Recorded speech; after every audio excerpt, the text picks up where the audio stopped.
Hi there.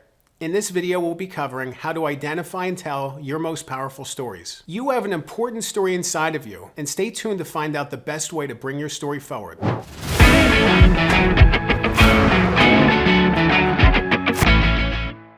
By the end of this video, you will learn about the power of vulnerability, the key to unlocking the why behind your stories, and why you need to lead with the best information. And stay tuned till the end of the video for a free opportunity.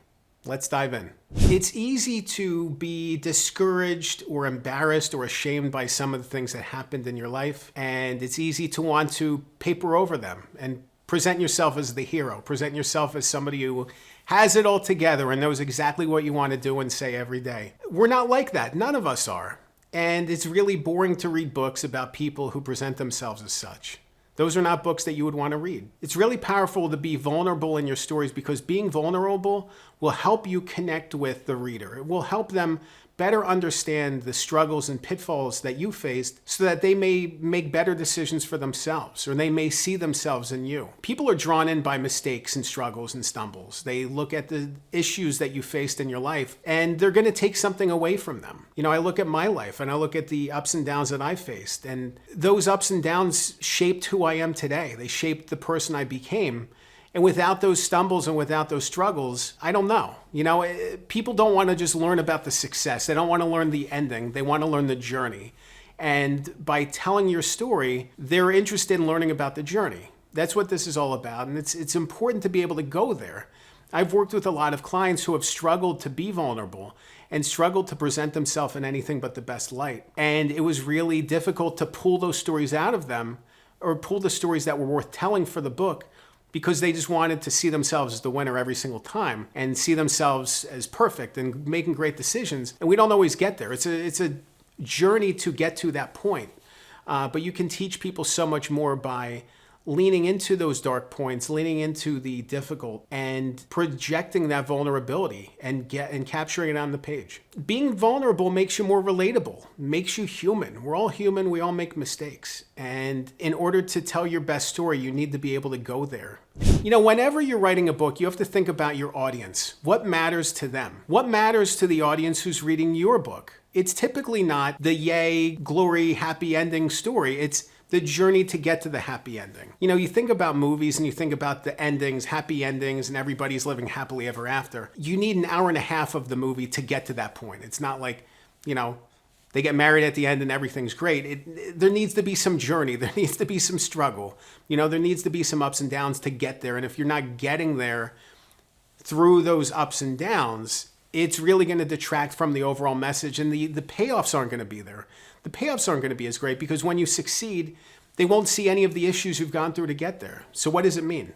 As you tell your stories, it's really important to figure out the why behind them. It's not enough just to say, oh, this story is interesting and people are going to care about it. Why are they going to care? What does it matter to them? And as you go through your life and the stories that you want to tell, it's important to think with that audience in mind, because otherwise you're going to lose them. You're going to tell them stories that don't matter to them. You're going to tell them stories that dissuade them from your overall message. You're going to tell them stories that aren't even relatable in any way. They don't want to hear about that. They want to hear about the stories that matter to them. So it's important to tap into that audience need and tap into why they might care about your stories.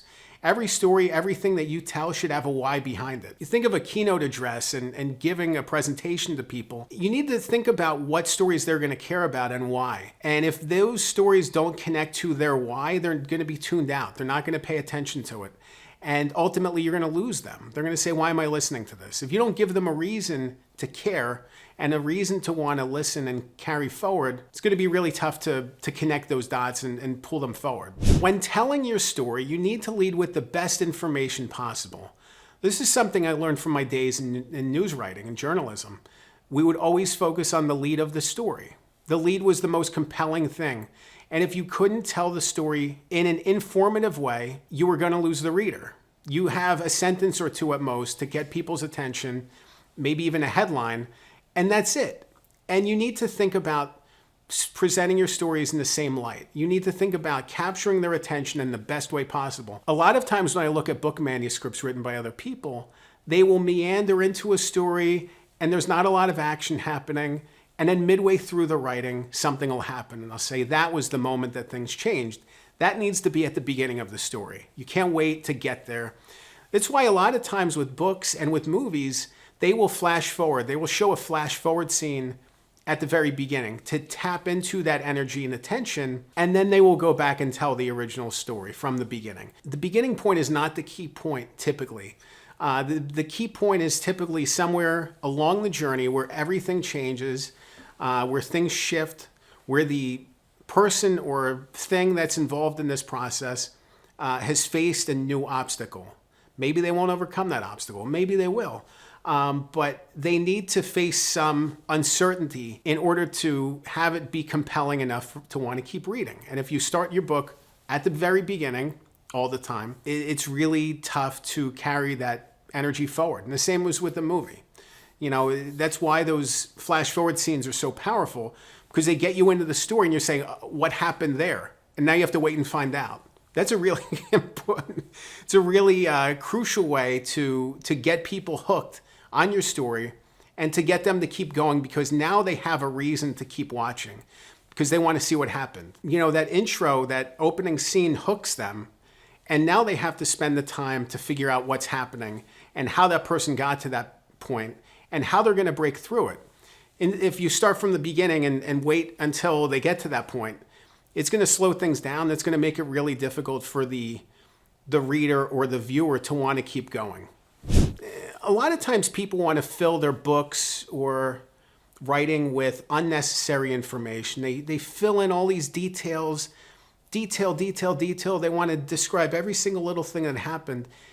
And you need to be able to flesh those things out and cut them out if they don't mean anything, if they don't convey anything, if they don't tell anything, if they don't build the story forward any further.